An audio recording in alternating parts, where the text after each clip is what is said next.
Welcome and thank you for joining me on this exploration of something many of us ponder but rarely discuss: the journey of the soul after death. Have you ever wondered what really happens in the moments, days, and even weeks following a person's passing? Is it a peaceful transition, a journey into the unknown, or something far more profound than we can ever fully grasp? Across many cultures and spiritual traditions, there is a shared belief that the first 9 days after death are sacred, marking a transformative period for the soul, an experience unlike any other. After death, the soul doesn't simply disappear, it embarks on a journey. The soul begins to separate from the material world and transition into a different realm. It is said that this period is like crossing a bridge, a sacred passage between the worlds, where the soul is given the opportunity to reflect, learn, and begin to understand the deeper truths of existence. This phase holds the key to understanding not only life and death, but also the ongoing connection we share with those who have passed. The depth of this journey, however, is often veiled, perhaps because once we understand it, we would never view death in the same way again. Consider this. After leaving the body, the soul does not immediately depart from the world it once knew. Instead, it remains for a while, observing the surroundings, watching over loved ones, and feeling the emotional reactions that follow its passing. This is the transitional phase, when the soul first realizes it is no longer attached to the physical body, yet still deeply connected to the relationships and energies it experienced during life. The awareness that the soul has entered a new state of being, both separate and still connected, marks the beginning of its transformative journey. This moment is not just one of passive observation.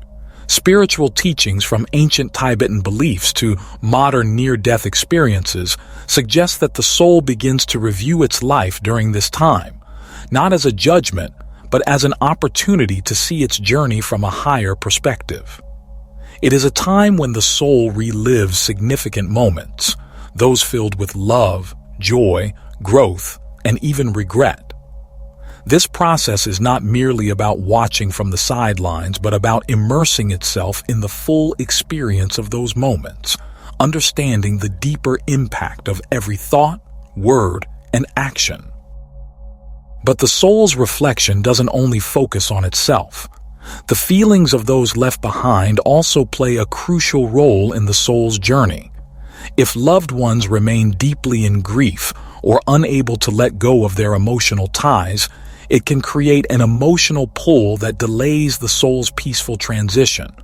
On the other hand, when those who remain offer love, prayers, and positive energy, they create a bridge of light that guides the soul toward peace and release. This is why many spiritual traditions emphasize the importance of honoring the deceased through rituals and ceremonies, not just for the closure of the living, but to support the soul on its journey. In these early days, the soul is not alone. Many traditions speak of spiritual guides, ancestors, angels, or loved ones who have passed, who help the soul through its transition. These guides act as beacons of light, providing comfort and direction to the soul, reassuring it that this journey is not one of loneliness, but of reunion and continued existence. Imagine a soul, uncertain and lost, greeted by the familiar, loving presence of someone who has gone before it, offering a sense of calm and reassurance. As the days progress, the soul begins to detach itself from the physical world. It begins to understand that the body was simply a temporary vessel for its eternal essence. With this realization comes a sense of freedom and liberation. The soul gradually shifts its focus from the material world to the spiritual, reconnecting with the universal energy that binds all things. It begins to merge with the infinite, knowing that it is part of a much larger existence, one that extends beyond the physical realm. Even as the soul moves toward this transformation, it maintains a faint but powerful connection to the living. Have you ever felt the presence of a departed loved one, perhaps through a sudden scent, a brief moment of warmth, or a feeling of being watched over? These experiences are not random. They are signs of the continued connection between the soul and the living. The soul, though no longer physically present, still communicates with those it left behind, offering comfort and solace. By the time the 9th day approaches, the soul has undergone a profound transformation. It has reflected on its life, received guidance and love from its spiritual mentors, and begun to release its attachments to the earthly realm. Now, it is at peace, fully accepting its new existence.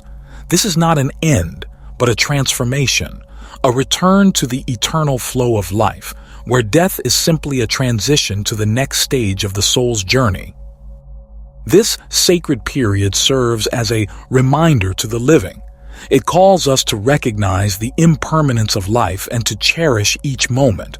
It invites us to reflect on the relationships we have, the choices we make, and the legacy we wish to leave behind. How do we live intentionally, knowing that our actions and energy have a lasting impact? Just as the soul carries the lessons and experiences of its life, we too carry the energy of our decisions into each moment. The first 9 days after death are not just significant for the departed, but for those still living. They remind us of the soul's eternal nature, the transience of the physical body, and the deep interconnection between all beings. As you reflect on this journey, consider: how can you honor the spirits of the departed? How can you help them move forward with peace and purpose? And perhaps, most importantly, how can you live a life that aligns with your true nature, a soul journeying through time and space, eternally connected to all that exists? The soul's journey continues to unfold during these transformative 9 days. As it sheds the layers of ego and attachment that once defined its earthly existence, the soul moves closer to its true identity as an immortal being. This process is gradual, not abrupt, allowing the soul to embrace its transformation with grace and understanding. The soul moves forward in its eternal journey, a constant reminder of the fluidity of life and the deep, unbroken connection between all souls. The soul's capacity to see the environment it has left behind is among the most intriguing features of this era. According to many spiritual traditions, the soul spends the first few days near the physical world, observing what happens after it leaves. This period is often referred to as a period of heightened consciousness during which the soul is able to discern not just the deeds but also the feelings and intentions of the people it leaves behind. For a brief while, picture the soul keeping watch over its loved ones, experiencing their love, sadness, and prayers. It seems as if the barrier between the material and spiritual realms thins, allowing the movement of feelings and energy in both directions. The vitality of living is so important throughout these 9 days because of this link. It might be difficult for the soul to completely transcend when we mourn profoundly and hang on to regret and suffering. Conversely, when we offer love, forgiveness, and peace, we provide a nurturing atmosphere that facilitates the soul's clear, onward motion. Transforming sadness into a gift of love and purpose, like lighting a lamp on a dark road, directing the soul toward its next destination, is more important than repressing it. An important turning point in this voyage occurs on the 9th day. It is often seen as the soul's ultimate liberation from worldly bonds, a passage into a realm of unadulterated existence. This does not imply that the spirit loses sight of its past or the persons it once loved. Quite to the opposite, it continues those relationships, but without the constraints of geography, time, or form. Those who seek it with love and purpose may still access it, even when it becomes a part of the everlasting flow of energy. This is a moment of introspection and change for the living as well. In addition to honoring the lives of the deceased, it challenges us to face our own connection with impermanence and to accept the holiness of our own path. It serves as a reminder that while life is short, the love and energy we cultivate last a lifetime. It's an exhortation to live life to the fullest, value our relationships, and greet every day with appreciation. The soul's journey throughout these 9 days serves as a powerful reminder of how intertwined everything is. It teaches us that death is a continuation of the soul's everlasting tale, a metamorphosis rather than an end. It challenges us to see below the surface and see life and death as two sides of the same endless cycle rather than as opposites. It serves as a reminder that love is the unbreakable and enduring thread that holds us together even in the face of tragedy. The soul goes into a deep state of introspection and preparation as the last days of its 9-day trip draw near. It is common to characterize these last moments as a shift from observation to transcendence. The soul now starts to let go of its last attachments after returning to its existence, re-establishing contact with loved ones and receiving direction from spiritual beings. At this point, the physical world becomes less significant, and the soul's actual identity as an immortal being becomes fully apparent.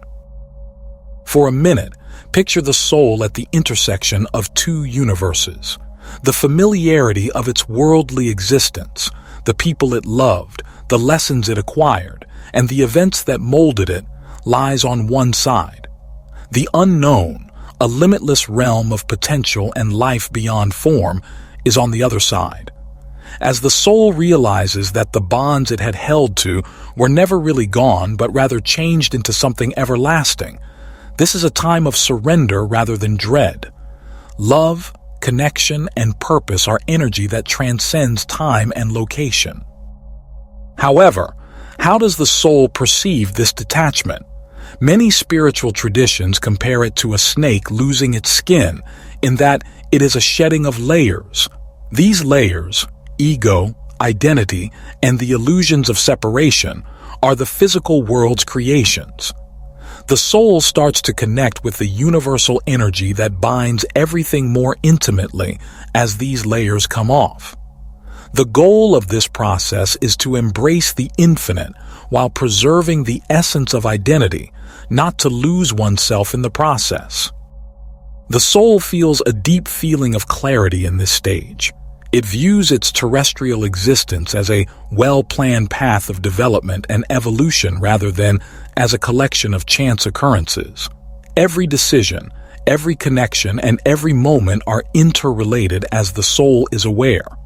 It understands the impact of its deeds, how even the tiniest deeds of bravery or generosity set off a chain reaction that spread far beyond its own understanding. The realization that nothing was ever really squandered or pointless offers a feeling of calm to the spirit. Spiritual advisors are often much more noticeable during these last days.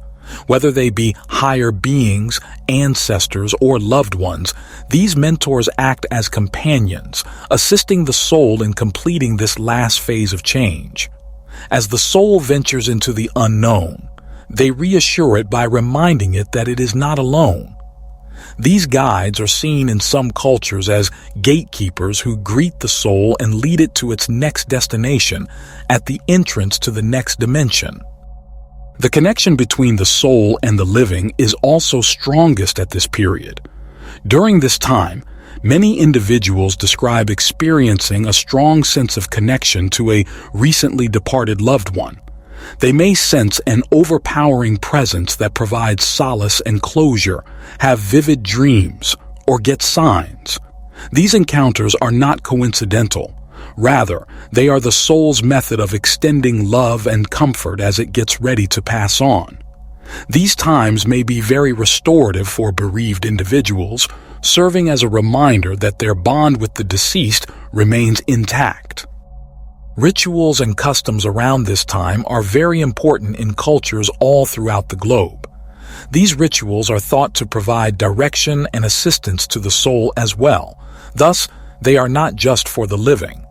For instance, reading the Tibetan Book of the Dead, also known as the Bardo Thodol, is a practice in Tibetan Buddhism that is said to help the soul navigate the transitional period between life and rebirth.